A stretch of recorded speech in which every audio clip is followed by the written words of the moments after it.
Hi friends, welcome back to my channel. ഇന്നത്തെ എൻ്റെ വീഡിയോയിൽ എപ്പീഷ്യ പ്ലാന്റിൻ്റെ കെയറിംഗ് ആണ്. ഞാൻ മുൻപേ 2 വീഡിയോ ചെയ്തിട്ടുണ്ട് എപ്പീഷ്യ പ്ലാന്റിൻ്റെ. മഴക്കാല പരിചരണമാണ് ഇന്നത്തെ വീഡിയോയിൽ ഞാൻ ശ്രദ്ധിച്ചിട്ടുള്ളത്. അപ്പോൾ വീഡിയോ എല്ലാവരും സ്കിപ്പ് ചെയ്യാതെ കാണുക.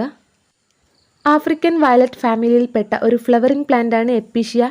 അത് നമുക്ക് എല്ലാവർക്കും അറിയാം. ധാരാളം വെറൈറ്റീസ് അവൈലബിൾ ആയിട്ടുള്ള ഒരു പ്ലാന്റ് ആണിത്.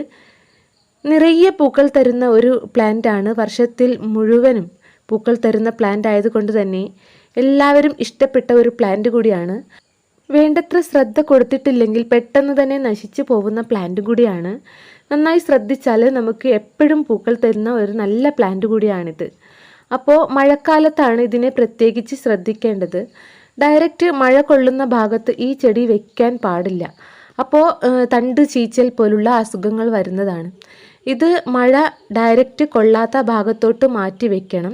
അതുപോലെ ഹാങ്ങിൽ നിന്നും നമുക്ക് ചെടിച്ചട്ടിയിലോട്ട് മാറ്റി നടുന്നതാണ് ഏറ്റവും നല്ലത്. ഹാങ്ങിങ് പ്ലാന്റ് ആയിട്ട് നമ്മൾ വളർത്തുമ്പോൾ ഇതിൻ്റെ ചട്ടിയിൽ നിന്നും താഴോട്ട് ഇറങ്ങി വരുന്ന ഭാഗങ്ങളൊക്കെ നമുക്ക് കട്ട് ചെയ്ത് കൊടുക്കാം. അങ്ങനെ കട്ട് ചെയ്ത് കൊടുത്തതിന് ശേഷം ഇത് ബുഷിയാക്കി അതേ ചട്ടിയിൽ നിലനിർത്താവുന്നതാണ്. ഇതിൻ്റെ മണ്ണിളക്കി അല്പം ചാണകപ്പൊടി ഇട്ട് കൊടുത്തതിന് ശേഷം നമുക്ക് വെയിലില്ലാത്ത ഭാഗത്തോട്ട്, മഴ ഡയറക്റ്റ് കൊള്ളാത്ത ഭാഗത്തോട്ട് വെച്ച് കഴിഞ്ഞാൽ ഇത് നല്ല ബുഷിയായിട്ട് നിറയെ പൂക്കളോട് കൂടി നിൽക്കുന്നതാണ്. അപ്പോൾ ഇതിന് പ്രത്യേകം ശ്രദ്ധിക്കേണ്ടത് എന്താണെന്ന് വെച്ചാൽ ഈ തൂങ്ങി വരുന്ന ഭാഗങ്ങളൊക്കെ കട്ട് ചെയ്ത് കൊടുക്കുകയാണെങ്കിൽ മാത്രമേ ബുഷിയായിട്ട് ഇങ്ങനെ നിൽക്കുകയുള്ളൂ. അല്ലെങ്കിൽ പിന്നെയും അത് വളർന്നുകൊണ്ടേയിരിക്കും. ഇങ്ങനെ ബുഷിയാക്കി നമുക്ക് ചെടിച്ചട്ടിയിൽ നിലനിർത്താവുന്നതാണ്. അതുപോലെ മണ്ണ് ചേർത്ത് കൊടുക്കണം. പ്രത്യേകം ശ്രദ്ധിക്കുക. ചാണകപ്പൊടി ഉണക്കി പൊടിച്ച പൊടിയായിരിക്കണം. അതോടൊപ്പം തന്നെ മണ്ണ് മിക്സ് ചെയ്തിട്ട് വേണം ഇതിൻ്റെ വേരുള്ള ഭാഗത്തോട്ട് ഇട്ട് കൊടുക്കാൻ. എങ്കിൽ മാത്രമേ ഇതിന് ഇലകൾക്കൊക്കെ നല്ല കളറും അതുപോലെ തണ്ടുകൾക്ക് നല്ല ബലവും ലഭിക്കുകയുള്ളൂ. അതുപോലെ താഴോട്ട് ഇറങ്ങി വരുന്ന തണ്ടുകളൊക്കെ മുറിച്ചെടുത്ത് മറ്റു ചട്ടിയിലേക്ക് നമുക്ക് മാറ്റി നടാവുന്നതാണ്. ഇതിന് വേരില്ലാത്ത ഭാഗം തന്നെ ധാരാളമാണ് പുതിയ തൈ പിടിപ്പിച്ചെടുക്കാൻ വേണ്ടിയിട്ട്. ഇത് ഒരു ഷെയ്ഡ് ലവിങ് പ്ലാന്റ് ആണ്. എങ്കിലും നല്ല വെട്ടം ലഭിക്കുന്ന ഭാഗത്ത് തന്നെ വെക്കണം.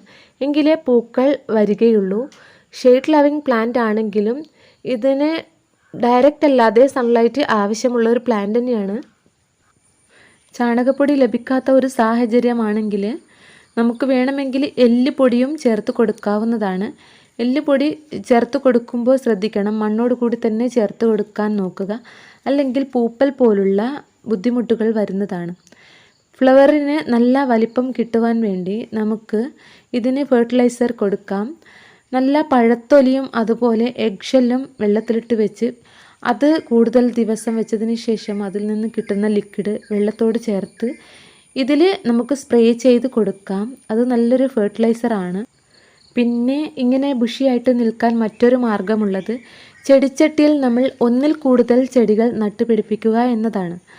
ഒരു ചെടി മാത്രമാവുമ്പോൾ ഇത്രത്തോളം ബുഷിയായിട്ട് നിൽക്കണമെന്നില്ല.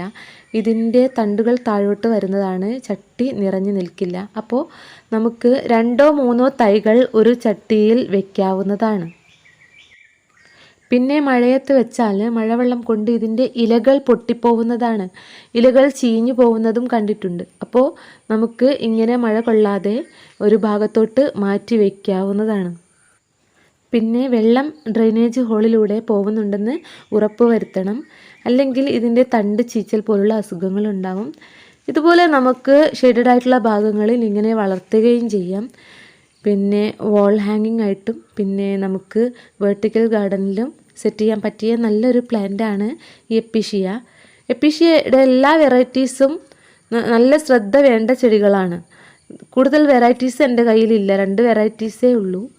അപ്പോൾ നമുക്ക് ഏറ്റവും കൂടുതൽ നന്നായിട്ട് വളർത്തുവാൻ പറ്റിയ വെറൈറ്റിയാണ് ഈ ഒരു വെറൈറ്റി. ഇത് നടുമ്പോൾ തന്നെ കൂടുതൽ ഉറച്ച മണ്ണാവാതിരിക്കാൻ ശ്രദ്ധിക്കുക.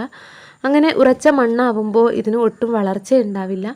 അപ്പോൾ നമ്മൾ പോട്ടി മിക്സ് തിരഞ്ഞെടുക്കുമ്പോൾ അതിൽ മണ്ണും മണലും ചാണകപ്പൊടിയും പ്രത്യേകം കൂട്ടി ചേർക്കേണ്ടതാണ്. അഥവാ മണലില്ലെങ്കിൽ മാത്രം ചകിരിച്ചോറും നമുക്ക് ചേർത്ത് കൊടുക്കാവുന്നതാണ്.